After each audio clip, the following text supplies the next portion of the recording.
All right. So welcome back. Patreon.com / the Derrick Lamon Experience. YouTube, Apple Podcasts, Spotify, iHeart, Amazon, wherever you get your podcast services.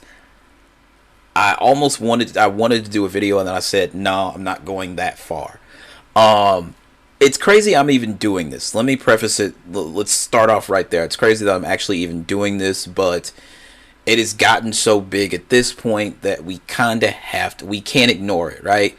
When the battle was actually going on, I covered each diss track. Like that, the Ross record, Push Ups, Euphoria, 616 in LA, Not Like Us. The weekend where Meet the Grams, Family Matters, and all that came out, I had to go to Indianapolis to help my cousin move back to St. Louis. And I was supposed to be getting some sleep because we were leaving at like 2 or 3 in the morning. And then they're like, Drake dropped. And I was like, oh, shit.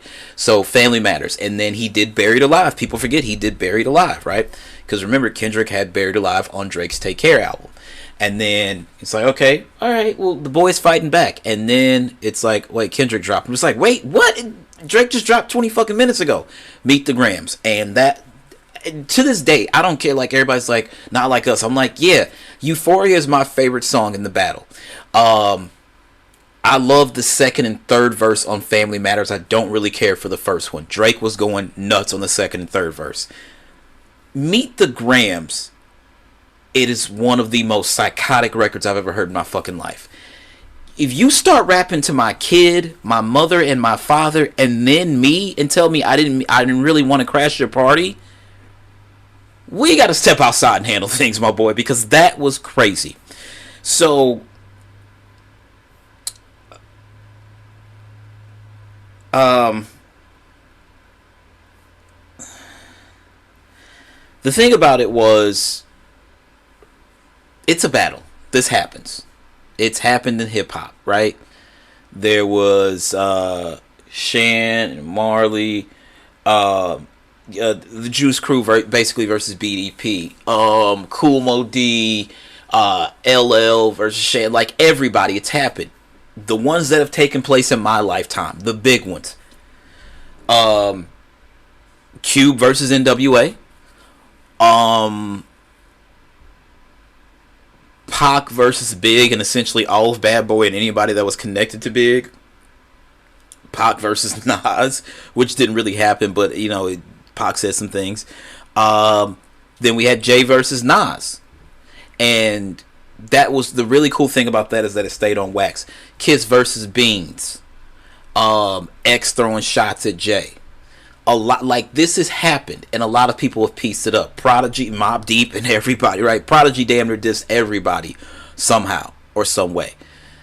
Generally always stayed on wax. 50 versus Ja.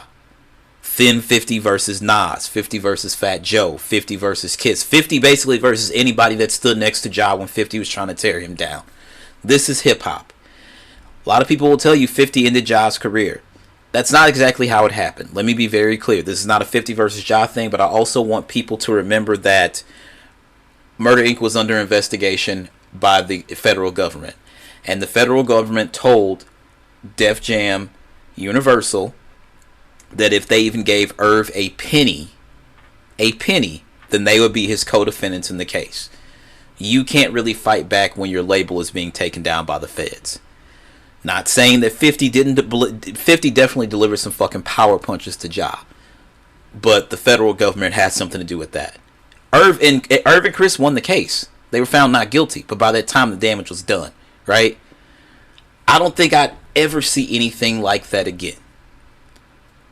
When Meek and Drake went at it, it was new because this was the first real true battle of the social media age, right? Like, 50 kind of went at people during, like, but this was the true first battle of the social media age, where the memes and all that stuff, like, you could get on Twitter any night after Not Like Us, even 6 months after it, something random could happen. Be like, oh shit, you know, the Bulls blew a 30-point lead and they lost to the Celtics, and somebody be in the comments and be like, somehow this is Meek Mill's fault. Like, they found any way to pile on Meek. Meek got low and went in the studio and made bangers, and eventually him and Drake pieced it up. Drake won't get low. And that's why we're here today. So Drake dropped his petition Tuesday night against UMG. Everybody's like, okay. So everybody's like, nah, UMG paid him under the table. Like, he got a bag. He's good. He's good. He's good. Drake only then turned around to file an actual lawsuit this morning. United States District Court, Southern District of New York, Aubrey Drake Graham, Plaintiff versus UMG Recordings Incorporated, Defendant. Complaint. Plaintiff Aubrey Drake Graham, Drake or Plaintiff through his attorneys brings this complaint against Defendant UMG Recordings Incorporated, Defendant or UMG. Introduction. Quote, a single line can destroy a reputation of integrity. While it takes years to build a reputation, it can be ruined in 5 minutes. Sir Lucian Graham, Chief Executive Officer of UMG, March 25th of 2024. This is less than a year ago, you guys. In the middle of the night on May 7th, 2024, an armed group of assailants drove up to the Toronto house in which Drake and his family resided. Drake was inside. The car stopped in front of the residence. Someone yelled, "Fuck Drake," and at least one gunman began to open fire. One bullet went through the security gate and hit Drake's front door. Another bullet struck and wounded a security guard, who was also one of Drake's friends. While the car drove away, Drake and others in the house summoned help for the security guard and did everything possible to keep him alive. During the nearly 30 minutes it took for the ambulance to arrive, Drake and others labored to keep the man alive by applying pressure to the gunshot wound with towels. Blood was everywhere. I'm going to pause right there.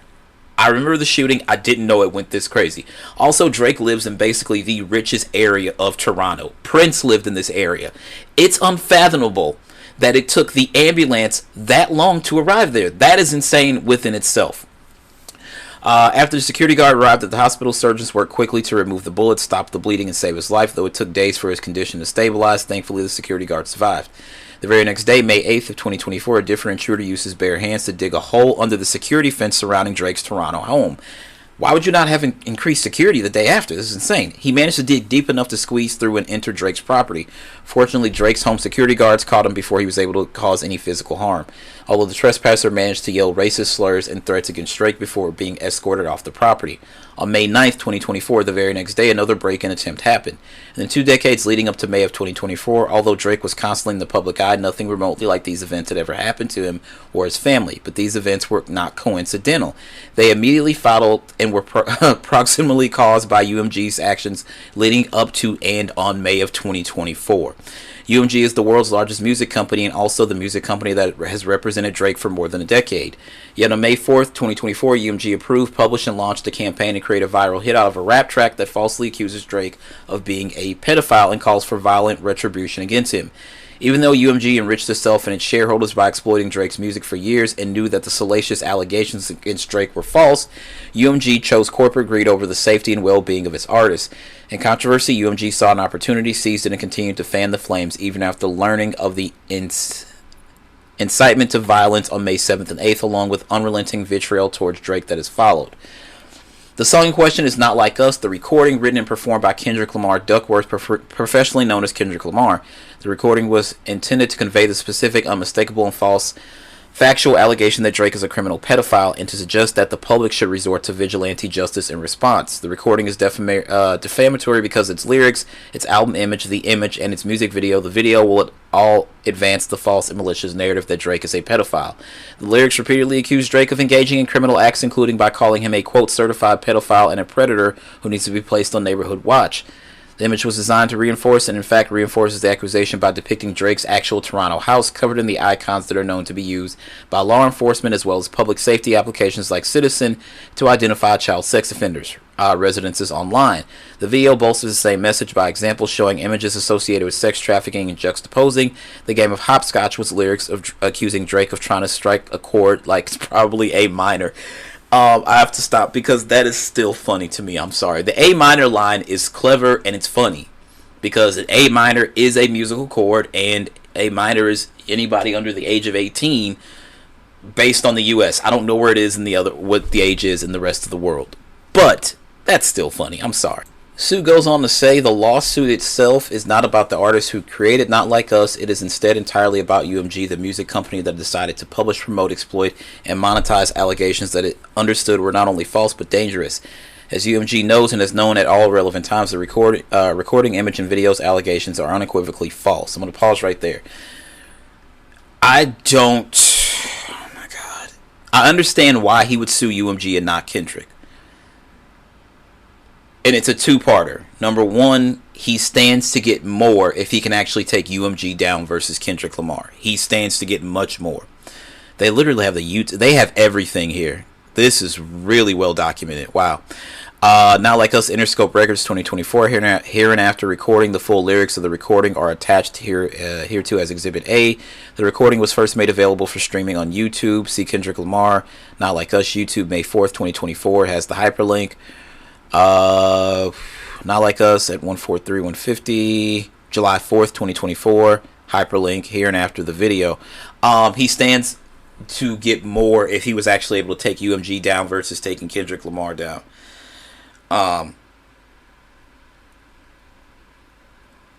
Also, if you sue another rapper in the eyes of the culture, that will look terrible. And for all the people who are super duper mega Drake stans, if you're listening to this and when you catch the YouTube version of this, you're probably like, you're a fucking jerk and da da da, you don't know shit. I was born June 10th of 1982. I will be 43 in June. I've listened to hip-hop every day of my cognitive life. All the way far back as LL Cool J, I'm Bad, Run DMC, My Adidas. I saw the rise and fall of Bad Boy, of Death Row, of Rockefeller, of No Limit. Looks like kind of Cash Money's at that point now. I've seen it all. I've listened to Drake from the beginning of his career and thought he was very talented. I've listened to Kendrick from the very beginning of his career, thought he was very talented. There's a lot of Drake records I like. There's a lot of Kendrick records I like. There's a lot of Drake records as of late that I don't like. I don't care for the album All for the Dogs. I just don't. I think that album is bloated. 40 has always challenged Drake to make shorter, concise albums, and I really want him to do that. When he did the Scary Hours 3 where he was doing nothing but rap, and I was like, this is what we want to hear. This is him in his bag. I don't want to hear, I'm from St. Louis. Sexy Red is right down the street. I don't want to hear Drake and Sexy Red on a track together. I'm being completely honest with you. I just don't. You're too talented for that, dog. You are. I get it. You want to play in the clubs. You want to play top 40, and you've got to command that younger audience. Bro was like 4 years younger than me. So it does look kind of crazy. Having said that, I love just about everything Kendrick put out except for the album Mr. Morale and the Big Steppers. I don't care for that album. Now, a lot of people were like, I thought you would really like that considering you're in therapy and Kendrick talks about therapy. That doesn't mean it's great music. There's some really good stuff on there. Here's the problem with double albums. Because you're making this huge product, a lot of it becomes filler. I've said that about Big. No, Big has the best double album. Life After Death is the best one. Nas could have cut the best records from Disc 1 and Disc 2, and Streets of Zypper would have been a classic. Jay could have cut the best records from the Gift disc and the Curse disc. Blueprint 2 would have been a certified classic. Pac, All Eyes on Me. Best songs from Book 1, best songs from Book 2, undeniable classic. Big is the only one who did it flawless on Disc 1 and Disc 2 in my opinion. Drake, if he had taken the best records from the first disc, from side A, and the best records from side B of Scorpion, undeniable classic. And I feel the same way about Kendrick. So that's the one Kendrick album that I'm not extremely fond of. So before y'all go in the comments on YouTube saying this, that, and the third, I don't believe that man is a pedophile. Do I think he should be a little more aware of the things that he said, like the stuff he said on stage to that young girl at that concert? Yeah, you should be much more aware than that. You're far too intelligent.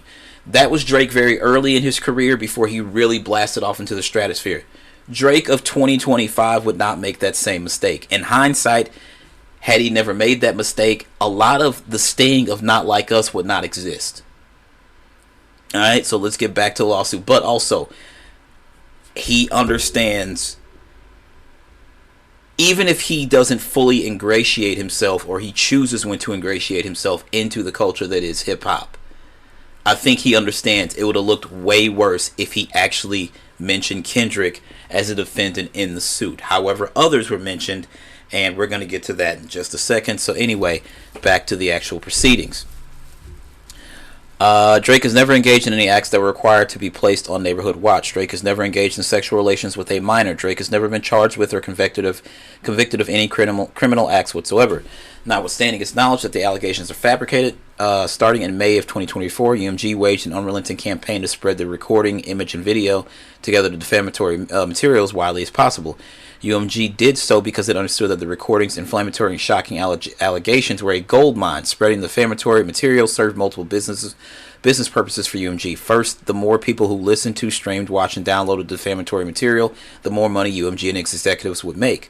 Second, UMG's Interscope Records owns Lamar's entire back catalog of recorded music. The leadership of Interscope had every incentive to prove it could maximize Lamar's sales, after only recently persuading him to enter into his own direct license for a limited recording commitment of new music. That would be, if you look at stuff now, it says Kendrick Lamar Interscope or Kendrick Lamar Universal. Actually, let's see what GNX says as far as the copyright, because I don't want to. Let's get that right. GNX 2024 PG Lang under exclusive license to Interscope Records. The other record said Kendrick Lamar, so now he's got that under PG Lang. Let's see what the singles say. Not Like Us, Kendrick Lamar under exclusive license to Interscope. Meet the Grams, also Kendrick Lamar under exclusive license. And Euphoria the same. It's interesting that PG Lang is now listed for GNX. I wonder what that's about, but it doesn't matter. We're not here to talk about that right now. Third, in contrast with Lamar's first direct deal, UMG contract with Drake was nearing fulfillment, and on information and belief, UMG anticipated that extending Drake's contract would be costly. By devaluing Drake's music and brand, UMG would gain leverage to force Drake to sign a new deal on terms more favorable to UMG. UMG's campaign was successful. The recording cloaks cleverly dangerous lyrics behind a catchy beat and inviting hook. This sounds like Rolling Stone. This part alone sounds like Rolling Stone magazine wrote this. Cloaks cleverly dangerous lyrics behind a catchy beat and inviting hook. That sounds insane. It's insane that a law office actually is presenting this case like this. However, I will point out one thing. When the shit first popped off and people were like, how are they allowing it to go this far? And there were some people, now granted, they are super duper Drake fans and stans. They said they're doing this to devalue his extension, his contract talks with UMG. They said it on the Joe Budden podcast. They said it a bunch of places. So this is also the belief of Frozen Moments, which would be Drake's company, Drake, and whoever his, brain trust is, whether that's Oliver, Future, whoever the fuck. They believe the same thing. Capitalizing on those attributes, UMG used every tool at his disposal to ensure that the world would hear that Drake, quote, like him young. This is insane. This is insane. It's 81 pages, and we're not going through all 81 pages, I'm going to tell you that, but this is absolutely insane. I do want to let y'all know that.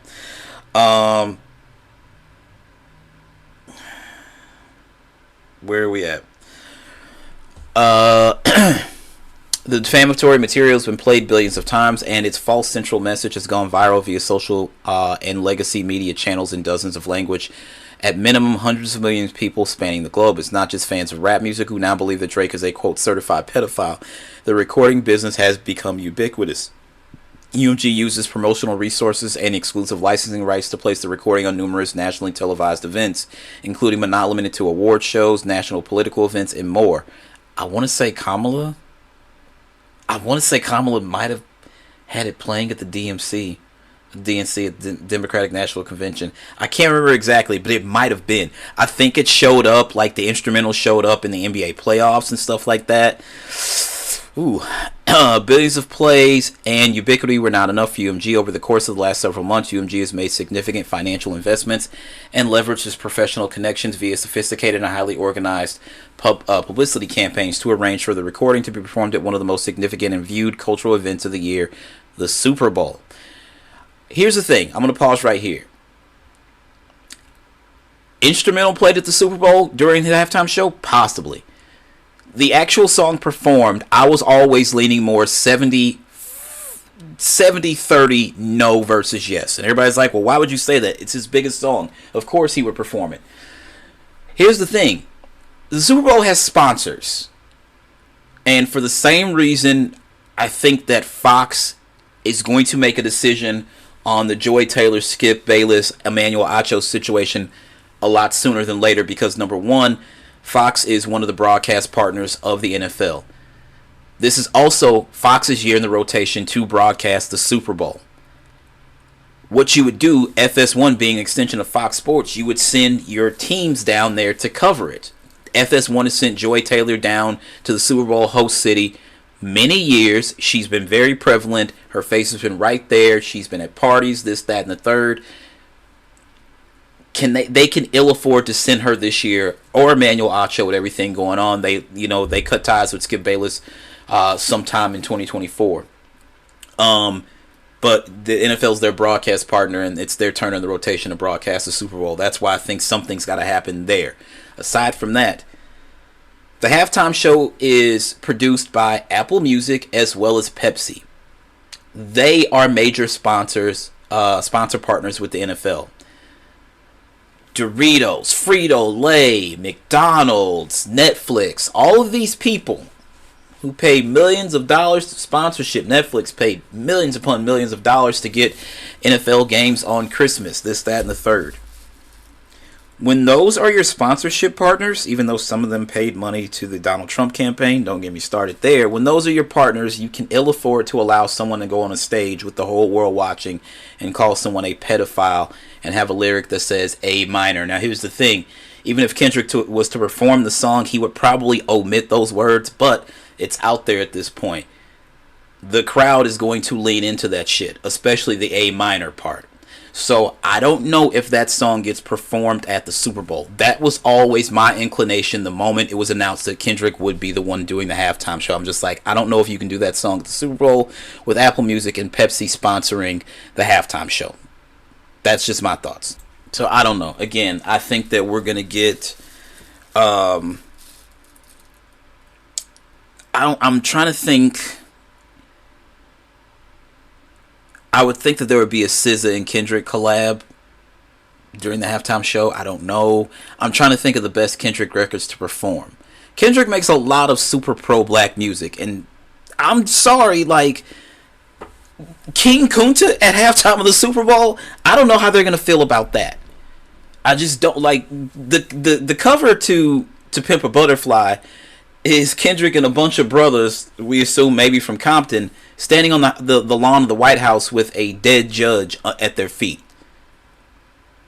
Like, so I don't know what... It's interesting, and I wonder what they're doing over at PG Lane and what the set is going to look like and what the set list is going to sound like. I don't know. UMG is legally responsible for the release, publication, and promotion of defamatory material, including the foreseeable consequences of the same. UMG's business is to possess the exclusive rights to reproduce, distribute, and license music, including over the internet. In other words, it is only with UMG's explicit approval that defamatory material could have been released in the first instance and later streamed, shared, performed publicly, and exploited by content creators on TikTok and Instagram. UMG's campaign went well beyond the traditional music company playbook. Indeed, UMG has unleashed every weapon in its arsenal, including on information and belief. Certain practices that are unlawful. In a memorandum to staff reflecting of the highlights of 2021, Sir Lucian Grange remarked that it was harder than ever for artists to break through the noise. As, for example, 60,000 songs are added to Spotify every day, which is true. Here's the thing. I'm going to pause really quickly. Anybody that knows me, again, I'm old. I told you this at the beginning of this podcast, how old I am, the eras that I've lived through. I love hip-hop. It's the only thing, like, next to my family, I love hip-hop more than anything else. That's comic books, video games, sports, like hip-hop, and then everything else falls in line. My family comes before that. I remember the days where we had to go and buy the entire album. And if the album sucked and you wanted to hear the single, like, you may have spent $16 to hear a single. Or you could have just bought the single. It doesn't matter. I remember the days where people burned CDs and we would make a dub of a tape for people and stuff like that. Like, true mixtapes and stuff like that. The internet has given power to the creators, right? Everybody who has a podcast or a TikTok account or a YouTube account essentially becomes a journalist in the current climate. Although before, you would have to go to a school and get a degree in journalism to be taken seriously, and that is no longer the case. When the label system was in place where you had to go through the label for the recording, release, and promotion of your music, it filtered out a lot of untalented people. Why I disagree with the way that the labels screwed a lot of the artists over and publishing and things like that. It provided certain checks and balances. That doesn't mean I agree with it. It just provided checks and balances. Anybody with a laptop can go to Amazon and buy recording equipment. It can come in the very next day. You can find beats on YouTube and you can become a rapper. And you can put that on SoundCloud, and if it gets enough hits, you could be the next Cardi B. You could be the next Glorilla. You could be the next Bobby Shmurda. You could be the next Lotto. You could be the next Young M.A. Notice how many of them I just mentioned who had hits years ago because they became profitable off of social media. There was a day when A&Rs would go to open mic nights. They would hear about somebody by word of mouth. A demo would end up on their desk. It came to the point where that changed and A&Rs were seeing how many followers do they have on social media? How many hits do they have on SoundCloud? How many YouTube views? The A&Rs don't have to do the work that they used to have to do. It is completely changed. So the internet has given power to the creators. However, it has let a lot of bullshit get through. And as it states, 60,000 songs are added to Spotify every day. There's a lot of bullshit in there. There is a such thing as oversaturation. There really is. Some people, that's not my album, that was just a mixtape. My album comes out this day. And then when it doesn't do the numbers you thought, that wasn't my album. But you said that was your album. No, that was just a little mixtape. That ain't my real album. Wait till I put my real album out. We can't even distinguish between an album and a mixtape. People are like, that's GNX is a mixtape. It's not an album. What are we talking about here? GNX is coming out on vinyl in March, if I'm not mistaken. I don't think there's a CD release. So the lines are skewed. Why? Because the power is in the hands of the creators. Drake has been a beneficiary of that. Whether he agrees with that or not, he has been. He is the first megastar of the internet age as far as recording goes. He's the first megastar. It's him. It's Taylor Swift. A lot of people. Sabrina Carpenter is reaping the benefits. A lot of these people, how big would, like, Drake said in one of his earliest rhymes, labels thought they'd have a hard time, was it promoting me or whatever the line was? Yeah, because he rapped and sang. He was a mixed, half black, half Jewish kid from Canada. From Canada. I'm going to say that as many times as it takes for it to seep in. Generally, hip-hop came from New York. And then it came from the West Coast. They didn't even really want to let the South in. That's why Atlanta has been having this stranglehold on hip-hop over the past 15 years or so, because they didn't want to let them in. If you're as old as I am or older, you remember Andre 3000 at the Source Awards. Hey, the South got something to say. Drake said it. Labels thought they'd have a hard time promoting me. Also, let's not forget, it's hard to play the gangster rapper when you were Jimmy Brooks on Degrassi. So he has benefited from the internet age probably more than any other artist. Let's be real. UMG made sure that Not Like Us broke through that noise. For one, UMG took the unprecedented step contrary to its internal practices to remove the recording's copyright restrictions on YouTube and Twitch, thereby whitelisting the recording to ensure content creators will republish it broadly. On information and belief, UMG and its agents further put a thumb on the scale by covertly offering financial incentives to third parties to deceptively stream the recording on streaming platforms, to play the recording on the radio, and to otherwise promote and endorse the defamatory material, all without ever publicly disclosing the payments. These actions not only spread and further ingrained the defamatory statements in the minds of the public, but deceived consumers and harmed Drake economically. Well, here's the problem with that.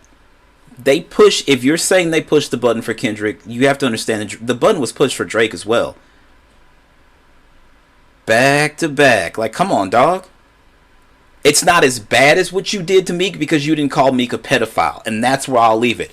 But the social media games were played with Meek. Every time you turned around, anything that happened, Meek Mill just took another L. It could be some shit that had nothing to do with him. When Meek slipped down the stairs of his mother's house because the front steps were iced, look at Meek taking another L. That's what people were saying. And Meek was one of the coolest dudes in hip-hop. You could not say anything about Meek, especially after Dreams and Nightmares intro. Meek was one of the coolest dudes in hip-hop until him and Drake went up against each other, and then Meek became a laughingstock. And now it's Meek is stupid, this, that, and the third. So This is the pot calling the kettle black. Again, the only difference is Drake didn't call Meek a pedophile. But the memes, literally at OVO Fest, while Drake performed back to back, all the Meek Mills memes were on a screen behind Drake. It's not so fun when the rabbit got the gun, right? So, I don't know. Anyway, also talking about the TikTokers and the streamers, Drake literally called Casanat or texted him and told him to stay on stream tonight, the night that he dropped Family Matters. He went and did a stream with Aiden Ross for Christmas. Like, Drake took advantage of the streamers as well. It's just that Family Matters was stepped on 20 minutes later by Meet the Grams, and then when everybody thought Saturday was a day of rest, Kendrick dropped Not Like Us. So you can't play that game when you participated in it. Predictably, millions of people who listened to the recording or saw the image and video believe the defamatory material to be true. UMG had previously published Lamar's song Euphoria, which was also widely understood to be targeted at Drake. Well, yeah, Drake shot at him on push-ups. What are we talking about? And which stated, "Don't tell no lie about me, I won't tell truths about you." As voluminous public commentary confirms, the average listener or viewer who has understood the defamatory material to reflect the truth rather than art or hyperbole. In the words of one commentator, now everybody believes that Drake loves touching children. UMG's greed yielded real-world consequences, as described above. It was just 3 days after UMG originally published the recording and image that Drake was targeted as Toronto house by armed intruders in the 2024 equivalent of Pizzagate. The online response was similarly violent and hateful. An avalanche of online hate speech has branded Drake as a sex offender, pedophile, among other epithets. Public commentators repeated the false claims that Drake is a pedo and sexual abuser on the level of Weinstein, Diddy, and Epstein, who traffic children in shipping containers and harbors convicted sex offenders in his Toronto home. In direct responses to UMG's publication, social media users called for the Federal Bureau of Investigation to come at this point and for Drake to be locked up and behind bars. The mob-like response to the recording continues to unfold on and offline. Recently, flyers were plastered all over Toronto with a photo of Drake and a Canadian YouTuber who was sentenced to 3 years in prison for sexual assault with the words, "Canadian sex predators gotta stick together." Wow. They literally have, I'm not gonna lie, Aubrey's legal team, they gathered everything for this. With palpable physical threat to Drake's safety and the bombardment of online harassment, Drake fears for the safety and security of himself, his family, and friends. After the attack on his home, Drake pulled his son out of elementary school he attended in Toronto due to safety concerns. Once school ended for the summer, Drake arranged for his son and mother to leave Toronto entirely. Day to day, Drake continues to take steps to address persistent threats to his security.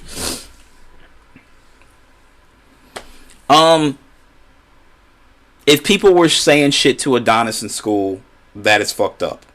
I'm gonna be completely honest about that. If that is true, that is really fucked up. Keep the kids out of it. Although little kids are cruel. So I wouldn't be surprised if that really happened. Drake knowingly shit on Sophie, who was Adonis's mother, repeatedly. Even years after, like, Adonis was maybe 4 or 5 years old, and Drake was doing an interview in a strip club that apparently Sophie used to strip at or danced at one time, and Drake, during the interview, like, "Oh, they got a picture of my baby mama over there on the wall." Why do you have to call attention to that? You don't. Drake publicly humiliated that woman, demoralized that woman. So I feel bad for Adonis and I feel bad for Sophie. And I do feel bad for Drake. Like, this is a rap beef. It shouldn't have spilled that far. You knew what you were getting yourself into, though. It should have never gone that far. I don't believe the man is a pedophile. I really don't. But I also believe he should have been a little more cautious before engaging in something like this. Because I remember with the Pusha T beef where he was like, "I had something and Jay Prince told me to shelf it." Nobody really believes that. No true hip-hop fan believes that. Drake's fans believe that. I'm a Drake fan. I'm not a Drake stan. They believe that. If Drake had something, he would have let it off the same way he let off Family Matters, which he said was the red button. That was supposed to end the beef. That was supposed to make Kendrick go away.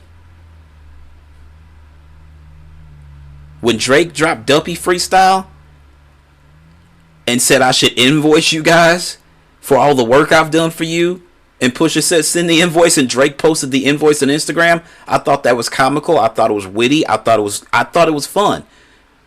And we all waited. It was Memorial Day week, and I'm like, yo, Pusha's got to do something because he started this. And then when Pusha came back with the story of Adidon with the picture of Drake in the blackface, then Drake's like, well, I had something, but Jay Prince told me not to do it.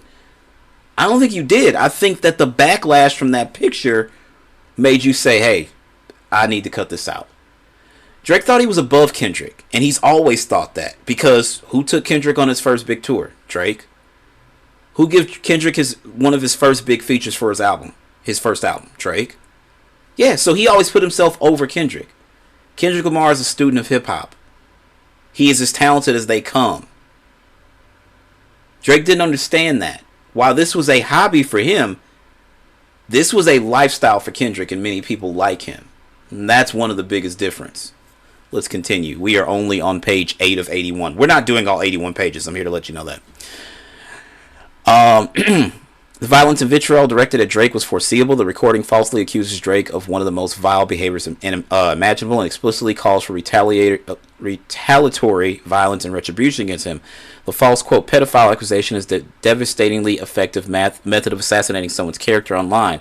When spread virally, the accusation can destroy an individual's reputation and brand in a matter of days. As one expert on conspiracy theories explained, quote, there's always been a certain amount of salaciousness in these conspiracy theories, and if it involves children, people will immediately just lose their mind, even if these children don't exist. If you just put out the suggestion there, it grabs a hold in a way that is difficult to dislodge.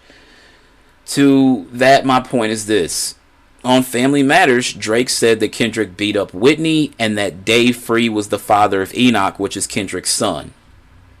He didn't state for fact. He said, I heard one of them kids ain't yours. Kid might be Dave Free, and held it so long. Is that not... Is saying that the man beat on his wife, is that not defamatory? So my thing is this. There's a discovery phase when you go to trial. And do you know what the lawyers for UMG are going to present? The recording for Family Matters. Now, no, I didn't call him a pedophile, but I did say he beat up. They said Drake said that Kendrick hired a crisis team. You hired a team to hide the fact you beat on your queen. Those are your bars. So when you're filing these lawsuits, understand due process, understand the discovery phase, and understand that your recordings will also be picked apart. Let us continue.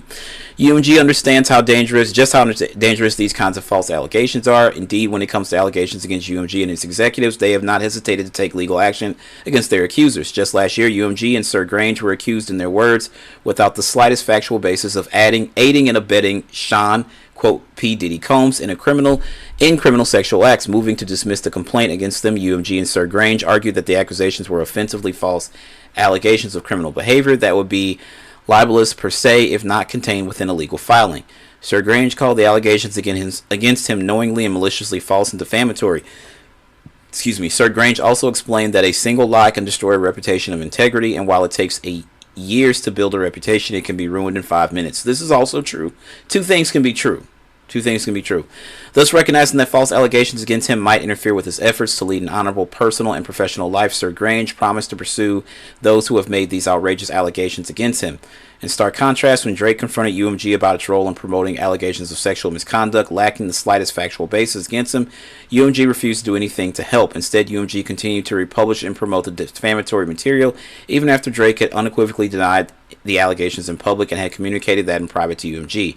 Drake informed UMG of the tangible harm that the publication and promotion of the recording had caused him, including violence, threats, reputational and financial damage, and more. Yet UMG still chose money over the safety and well-being of its artists, notwithstanding its public commitment to behaving honorably and with honesty and setting the right tone in all that we do. Many months prior to the filing of this litigation, Drake attempted to address these claims privately with UMG. Drake believed per Sir Grange that UMG's leadership should be held accountable for the decisions we make and how we conduct ourselves. And UMG purports to care about threatening and abusive behavior. Indeed, UMG's code of conduct notes that, quote, harassment can take different forms, such as speech that is threatening or abusive, and declares that violence, threats, and physical intimidation are not tolerated at Universal Music because we all share the responsibility to make health and safety a constant priority.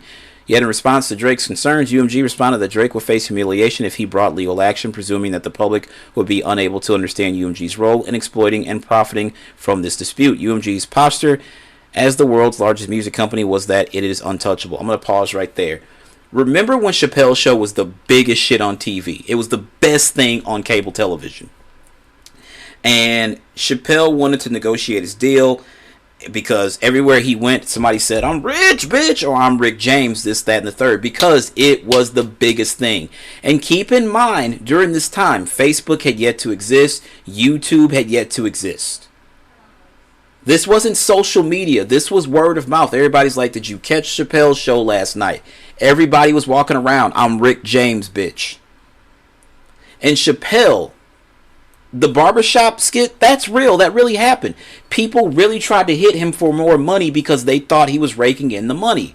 And then when it came time to negotiate his deal, Comedy Central, and I forget who the parent company of Comedy, I want to say Viacom maybe, I don't know. They were basically like, "Hey, you're going to do this for X amount of dollars." And Chappelle's like, "You probably owe me more than that because I'm keeping this network afloat." And they said, "Well, we're not going to pay you that, so suck a dick." They didn't say suck a dick. I'm paraphrasing. Essentially, they told him, "What are you going to do?" They asked him, "So what are you going to do?" "I have my fans. They'll fight for me." And they told him, "We will tell everybody that you are crazy." And he's like, "What does that mean?" It's like, they're a machine. Universal Music Group is a machine. Drake is right in that essence, but he benefited from them being a machine as well. Let's be very fucking clear about that. They told Chappelle, "We will tell everybody that you were crazy," and next thing you know, we all heard that Dave Chappelle was somewhere in Africa and we didn't see him for years upon years. He knew how to get low. Drake is not getting low. He's going to fight this standing up. The only problem with this is, aside from the pedophilia talk in the record, this is essentially what the man is talking about. They not like us. You don't sue anybody. You don't sue because you lost the battle. Tupac said, and I quote, "First off, fuck your bitch and the clique you claim. West side when we ride, come equipped with game. You claim to be a player, but I fucked your wife. We bust some bad boys, niggas fuck for life." Big didn't sue Interscope for putting out the record. Big told C's, "Roll up another one." And Big got in the booth and recorded. He may have threw light jabs at Pac. He never directly mentioned Pac's name. He threw some light jabs. Dark skinned Jermaine. You see what I'm saying? Like, he's talking about Pac. Let's be real. Let's be real. And I would imagine that Big recorded that song well before Pac got shot, because it was a double album. He had been working on that on Life After Death for a while. And it, just like Big said, when he heard Pac got shot, he was like, "I thought he was going to heal up, make a couple more records, and be fine. But when I heard he died, that blew me away." You can lose a battle and get low. Rule had if anybody had a case, people will tell you Ja Rule was never a thing, and that's just absolutely unequivocally fucking false. When Ja Rule did the verses against Fat Joe, people were like, "Oh shit, I forgot Rule had these hits." Yeah, that was a thing. Rule was as big as you could get at that time. Again, before social media was a thing. Interscope, Jimmy Iovine, and the Machine, and the federal government really all played into ending Ja Rule's reign of hits. Because when 50 put that stank on him, nobody wanted to stand next to Ja. The only people who stood next to Ja were Fat Joe and Jadakiss. And that got them both embroiled in a beef with 50 on their own.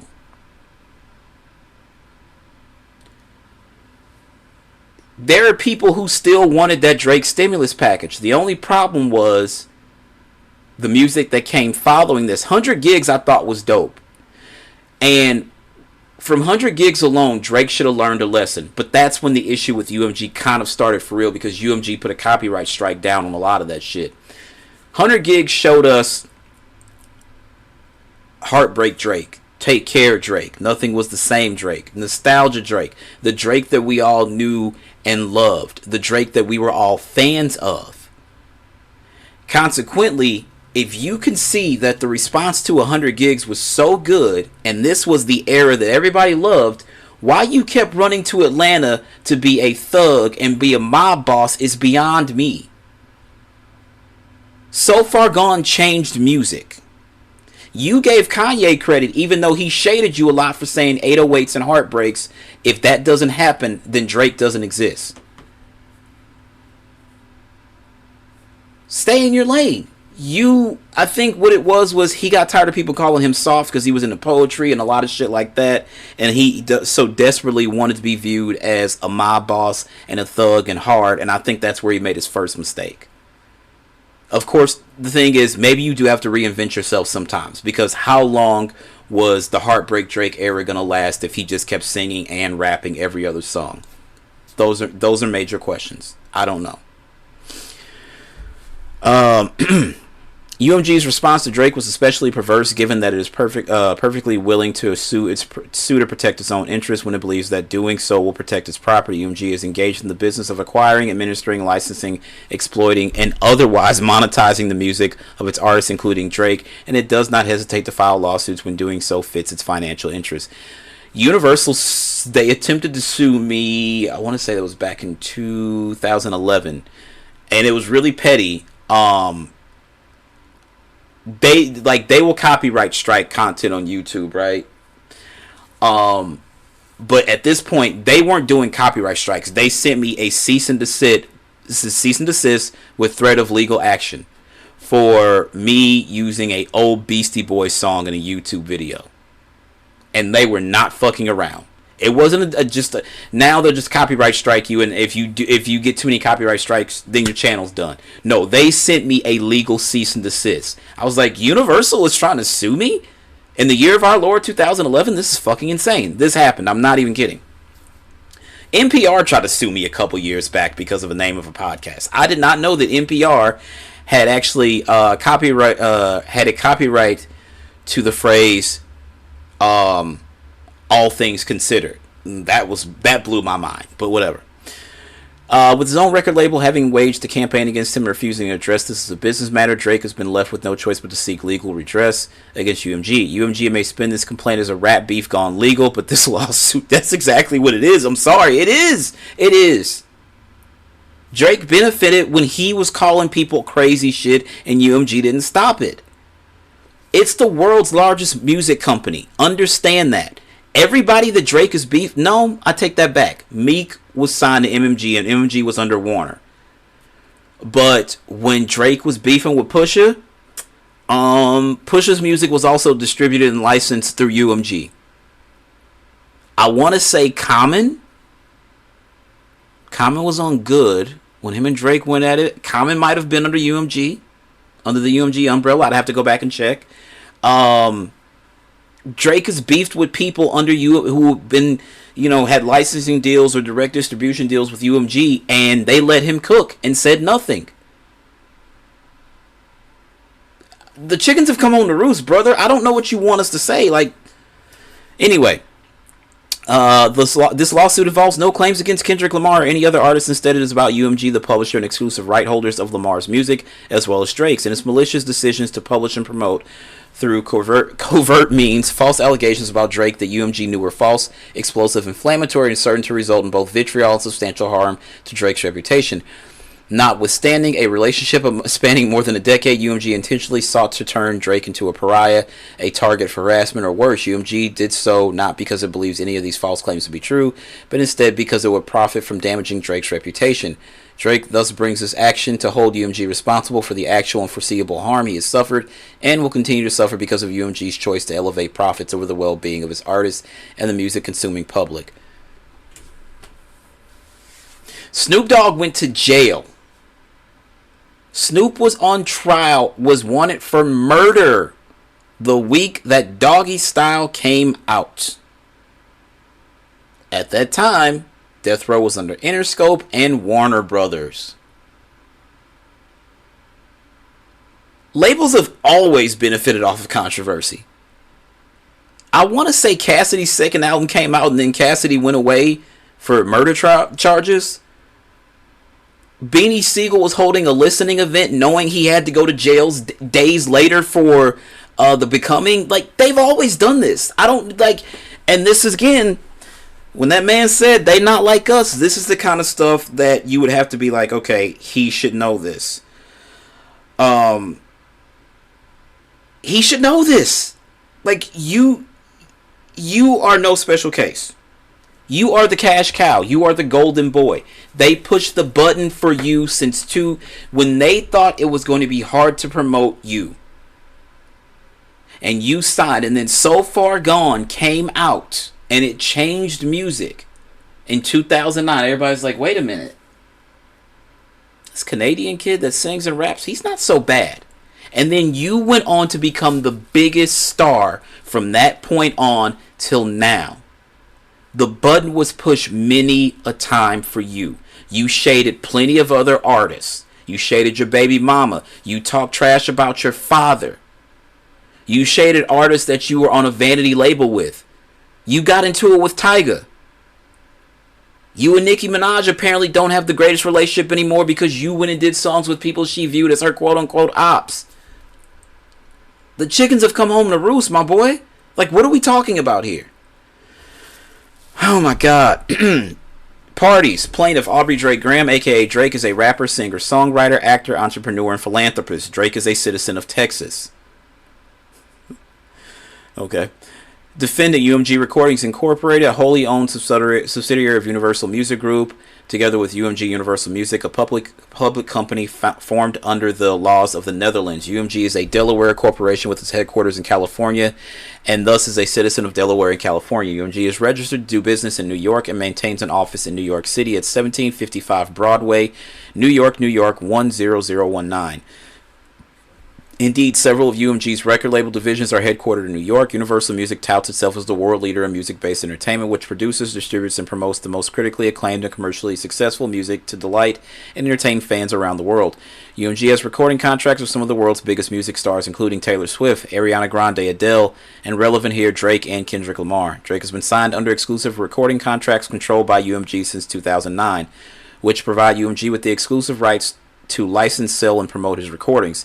UMG is engaged in the business of exploiting recorded music, music publishing, merchandising, and audiovisual content, including through Republic Records, Republic, Capitol Records, Capitol, and Interscope, all of which are wholly owned divisions of UMG. As of 2024, Kendrick Lamar releases music from his independent label through an exclusive direct licensing agreement with UMG through Interscope. Universal Music also operates Universal Music Publishing Group, UMPG, as its music publishing and distribution arm. Both Drake and Kendrick Lamar's music publishing rights are exclusively controlled by UMPG under songwriter agreements. That's interesting.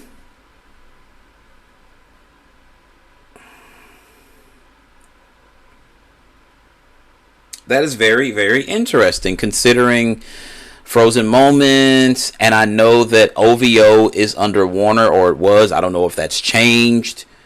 Very, very interesting. I don't know. It's just very interesting. Jurisdiction and venue. This court has jurisdiction over this action defendant pursuant to 28 U.S.C. 133(2)(a)(1), as in the matter in controversy exceeds 75,000 exclusive interest and costs and is between citizens of different states. This court may exercise personal jurisdiction over defendants pursuant to 302 of the New York Civil Practice Law and Rules because UMG transacts business within the state and owns, uses, or possesses real property within the state. Background. Liability in this case is predicated on the defamatory material which UMG published and or caused the publication of beginning May 4th of 2024, continuing through the date of this filing. The background section provides facts and context about the parties and events leading up to the initial publications. Drake is internationally recognized as a multi-talented rap superstar. Drake's career spans 2 decades. While Drake first rose to fame in the early 2000s as a star of the hit Canadian teen drama television series Degrassi: The Next Generation, the rapper Drake is now known worldwide. Drake is one of the world's best-selling music artists of all time. Some of Drake's biggest hits include Hotline Bling and One Dance. Between 2010 and 2024, Drake released 8 studio albums with more than 170 million albums sold, including 244 million singles sold. Drake has had 13 number 1 hits on the Billboard Hot 100 chart. Drake's success has been repeatedly celebrated by the music industry. Drake has been nominated for 55 Grammy Awards and has won 5. Wow! He's been nominated 55 times and only won 5 Grammys.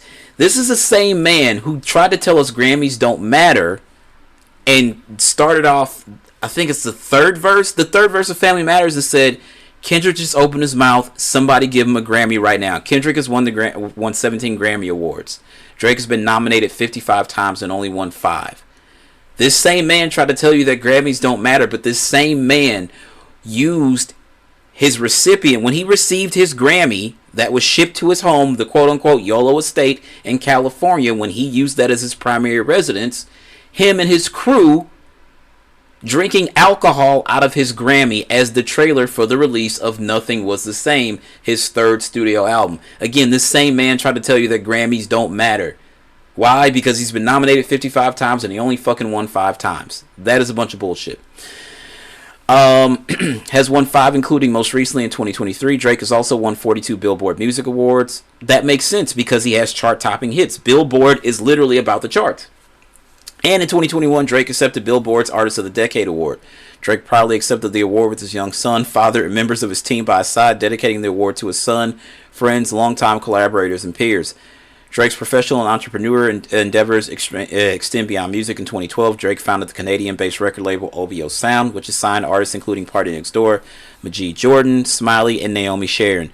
So Majid Jordan has put out albums, Party Next Door, Smiley, never heard of till today, actually. Naomi Sharon, never heard of. Roy Woods, they don't put out, like, you will never see physical. It's hard to define physical music these days anyway, like physical media, but they still put certain stuff out. Warner does not put these artists out other than digital. You don't see, like, I don't think I've ever seen an actual physical copy of a Party Next Door album. Like, this is interesting. Drake and Party have a collab album that's supposed to be coming. We don't know, though, now, considering the fact that he has a suit against UMG. I don't know how that album gets released. Maybe that would be the first time we might see a physical copy, but again, seeing physical copies are like seeing relics out in the wild. You see more vinyl records than you would see of a CD these days. Drake also uses the brand name OVO, represented by an owl, for his clothing brand, far more than just label merch. The clothing brand is collaborated with Canada Goose, Canadian retailer Roots, Disney, the NCAA, NFL, and Supreme. They also got Wayne Gretzky, and that was really fucking dope. In addition to the lucrative online sales, OVO operates several brick-and-mortar stores in Canada, the United States, and the United Kingdom. Drake founded a multidisciplinary media production company, Dream Crew, which operates a management company, production house, and content studio. Through Dream Crew Entertainment, Drake has executive produced award-winning documentary films, feature films, and hit television programs for FX, Hulu, Netflix, and HBO, including Top Boy, which has received awards from the British Academy Television Awards, and Euphoria, for which Drake received a Primetime Emmy Award nomination.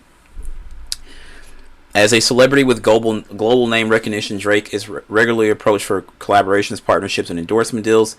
In 2013, Drake became the global ambassador for Toronto's NBA team, the Raptors. Since then, Drake has inspired new alternate team jerseys, narrated team advertisements, hosted a Drake Night each season for several years, pledged charitable contributions to refurbish community basketball courts, and to support Canada Basketball, the country's national basketball federation. In 2019, the Raptors renamed their practice facility the OVO Athletics Center. Drake's partnership with the Raptors is significant to the team and city, and the president of Toronto Raptors, Masai Ujiri, has said that the Raptors' relationship with Drake has always ultimately been about celebrating this city and the people who make it unique. We have something very special happening in Toronto, and Drake is a big part of that. Drake's philanthropic efforts have received almost as much attention and praise as his music. Drake has a history of making generous donations and going on charitable sprees in the communities where he shoots his music videos and appears on tours. Through his charitable giving, Drake has supported public schools and nonprofit educational programs, community development organizations, and homeless shelters, hurricane relief efforts, and various individuals in need, including college students, grieving mothers, patients in need of surgery, and fans in dire needs of financial assistance. Drake also focuses on giving back to his community in Houston. He's not from Houston. Houston, Texas, including by providing much-needed financial assistance in the wake of Hurricane Harvey. As UMG knows and has understood at all relevant times, Drake has never been indicted for, charged with, or convicted of committing any crimes whatsoever, much less sexual crimes or any crimes against minors. UMG is a music industry giant. There's a lot here. It's 81 pages, and I'm only on page 18. I'm going to let the YouTubers handle the rest of this for you guys. I will tell you this. He starts naming people like, not Shaq as in Shaquille O'Neal. There's the YouTuber by the name of Shaq. Kai Cenat. They're all named. He's saying these people played this song and it damaged You told them to stay online and play Family Matters. The fact of the matter is this: Family Matters. It's not a bad song. Again, I don't care for the first verse. The second and third verse are pretty good. The issue is this: it was stepped on 20 minutes later. Had Kendrick never replied, Family Matters would probably be one of the bigger records of the year. Kendrick replied and dropped a reply 20 minutes later, which was pre-recorded. Let's not lie. Because the song was mixed and mastered already. The fact that he came back the very next day with a certified banger is what really hurts you. Now, the fact that he's calling you a pedophile, I get it. I get it. That is the worst thing to be called. You can't sue the label. Because that label pushed the button for you many a fucking time. Now, technically you can sue the label because that's what the fuck you're doing now. What does it say about UMG? There's so much. Oh my god. There's how many pages? UMG is a music industry giant. In its own words, UMG is the world leader in music entertainment. Engaged in the business of acquiring, administering, licensing, blah, blah, blah.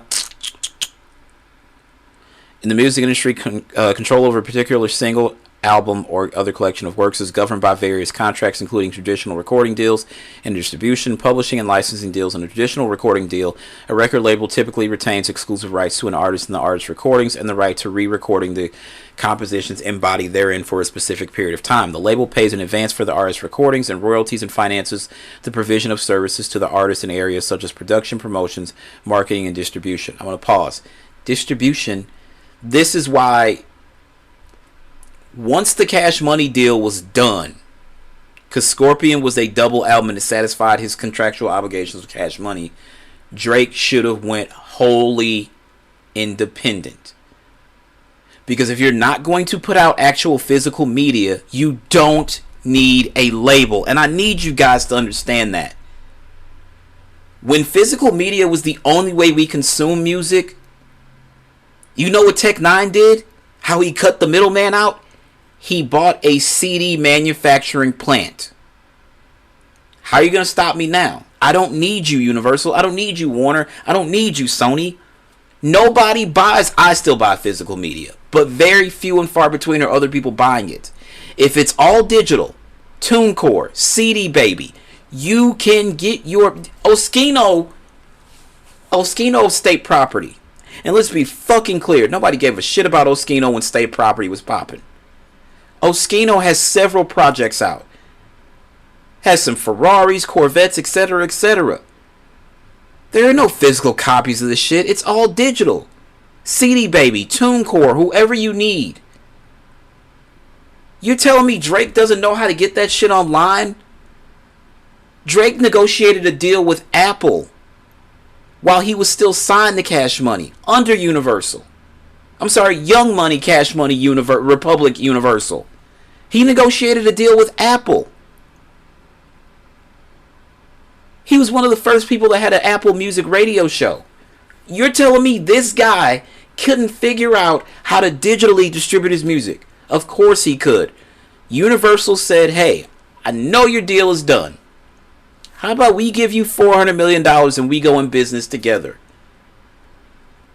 With Drake still making hits when that deal was done, he probably would have made that $400 million on his own.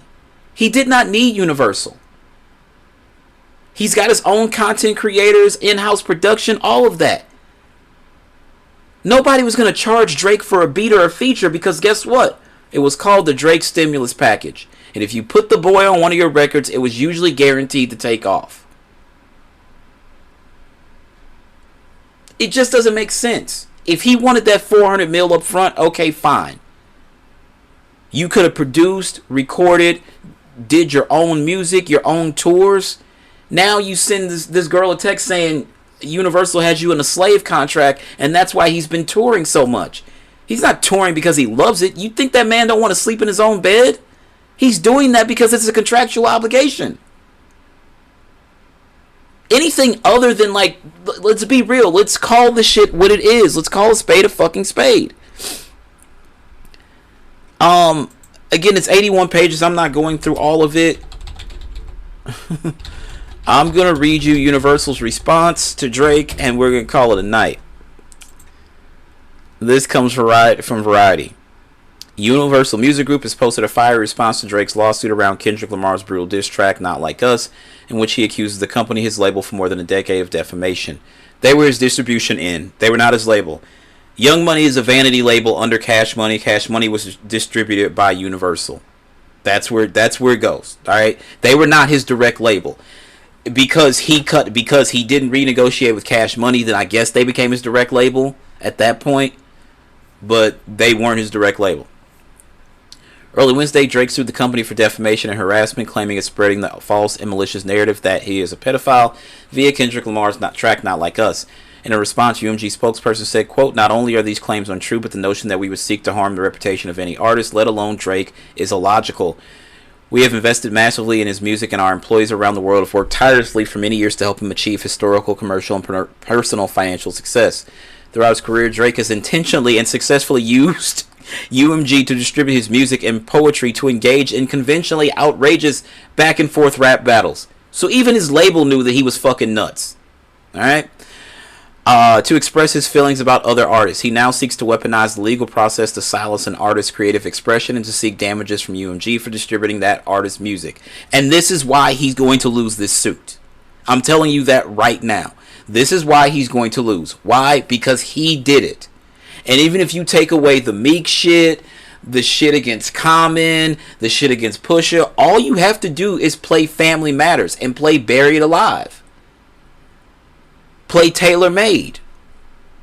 Play The Heart Part 6, where he claims that he had somebody from his crew falsely feed Kendrick the information, and then a minute later says, whoever's feeding you this shit is a clown. You said you fed him this shit. This is not going to hold up in court. I'm sorry, it just ain't. Universal goes on to say, "We have not and do not engage in defamation against any individual," the statement concludes. "At the same time, we will vigorously defend this litigation to protect our people and our reputation, as well as any artist who might indirectly or directly become a frivolous litigation target for having done nothing more than write a song." In the documents, Drake claims that UMG knew that Lamar's lyrics and images in the song's music video were false and dangerous, and that it chose corporate greed over the safety and well-being of its artists. In controversy, it continues, UMG saw an opportunity, seized it, and continued to fan the flames. Although Lamar's lyrics are at the heart of the lawsuit, it clearly places the blame on Universal for releasing, distributing, and promoting the song. Quote, "This lawsuit is not about the artist who created Not Like Us." Its suit reads, "It is instead entirely about UMG, the music company that decided to publish, promote, exploit, and monetize allegations that it understood were not only false, but dangerous." Ironically, Universal distributes both Lamar's and Drake's music. Both artists own their recent master recordings via their companies, and has for the majority of both artists' career. That is not true. I'm not sure when Drake's masters reverted back to him, but again, Scorpion came out the end of June of 2018. That it was a double album, which means that he had, let's see, Take Care. Oh, well, they did a retail release of So Far Gone with only the original music. Then Thank Me Later. Then Take Care. Then Nothing Was the Same. Then the joint album with Future. I don't know if that counted toward his total or not. Then Views. So if you count the double album, the album with Future, that makes 6. And then Scorpion would be 7 and 8. Most recording contracts are about 7. So even if you take away the Future collaboration album, 7 albums is generally what an opening deal is for an artist. So yeah, he did the double disc to get out of his deal. Just like Tupac did a double disc to start his contract with Death Row. It was a 3-album deal. He did a double album to start it off, and then Machiavelli would have, fulfilled his contractual obligations. So, I don't know. Drake originally filed a legal petition against Universal and Spotify, another naming iHeartMedia in November, withdrew the first petition on Tuesday, clearing the way for the lawsuit. However, Drake seems to have backed down on claims that UMG and Spotify conspired to falsely boost the song's streaming numbers. Those allegations were strenuously denied by both companies. Yeah, he found out that wasn't going to fly, so he said, okay, well, I'm going to have to get it off of somebody. And UMG, you happen to be that somebody. Again, I don't think he's going to win this case. All these people are like, he's standing up for all the little artists in the industry. That's bullshit. He's not. SMS, Triple X, that's the only time I shoot below the neck. People said you had something to do with XXX Tentacion's murder. I'm not saying you did, but people say that, and then that kid is dead. His parents don't get to see him anymore. His children, I think he had kids, they don't see him anymore. That kid is dead, and you have lyrics like that in your record. Like, what are we talking about? When it benefits you, it's no big deal. It's just rap. But when somebody says these things about you, no, you've gone too fucking far, and that's the issue. And again, this goes back to the whole they not like us. Nobody else. Literally, come on now. Ja Rule was as big as you could fucking get in the early 2000s. And we saw how quickly that went away. Ja didn't sue 50 for defamation. Jerry Heller begged Easy to sue Ice Cube for no Vaseline. Easy didn't go sue. Pac said, first I'll fuck your bitch and the clique you claim. That's why I fucked your bitch, you fat motherfucker. Big didn't sue. Yeah, so when the man says they not like us, this is exactly what he's talking about. He really, there's no such thing as culture. To you who don't understand hip-hop, who thinks it's just music and TikTok, no. It's graffiti, it's breakdancing, it's b-boys, it's b-girls, it's your radio, it's your crew, it's shell-toe Adidas, it's Air Force Ones. That is culture. It's LL Cool J, it's Dookie Rope Chains, it's Slick Rick, it's Outkast, it's A Tribe Called Quest, it's Brand Nubian. That is hip-hop culture. And that's the thing he doesn't understand. Because a lot of people say he's just an actor cosplaying a rapper. Anyway, if there are any more developments in this case, I will, of course, bring them to you. I'm going to end on that note. As always, believe in yourself first and foremost, because if you don't believe in yourself, of course, nobody else will believe in you. As always, my name is Derrick Lamon Jackson, and that is my time. Y'all have a good one. Peace out.